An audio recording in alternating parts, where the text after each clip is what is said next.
సంధించారు. TDP ఆఫీసుపై దాడిలో ఇంకా ఎంతమంది పాల్గొన్నారు, దాడి చేయాలన్న ఆలోచన ఎవరిది, ఈ కుట్ర వెనుక ఎవరున్నారనే దానిపై ఆరా తీశారు. పోలీసుల ప్రశ్నలకు నందిగం సురేష్ నోరు విప్పలేదని సమాచారం.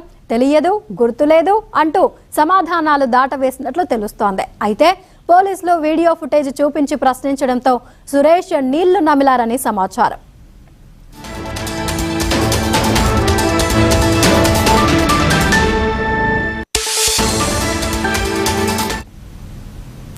ఈ కేసులోనే నందిగం సురేష్ రిమాండ్లో ఉన్నారు. కోర్టు 2 రోజుల పాటు కస్టడీకి అనుమతి ఇవ్వడంతో గుంటూరు జైల్లో ఆయన్ని అదుపులోకి తీసుకున్నారు. తొలుత గుంటూరు జీజీహెచ్లో నందిగం సురేష్ కు వైద్య పరీక్షలు నిర్వహించారు. ఇందులో భాగంగా సబ్ జైలు నుంచి జీజీహెచ్ కు తీసుకెళ్లారు. వైద్య పరీక్షల అనంతరం మంగళగిరి రూరల్ పిఎస్ కు తరలించారు. ప్రశ్నల వర్షం కురిపించారు పోలీసులు. కీలక విషయాలు రాబట్టే ప్రయత్నం చేశారు.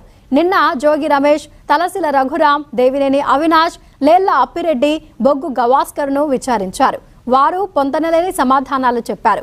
తెలియదు, గుర్తులేదు అంటూ బుకాయించారు. అవసరమైతే మరోసారి నోటీసులిచ్చి విచారిస్తామని పోలీసులు వెల్లడించారు.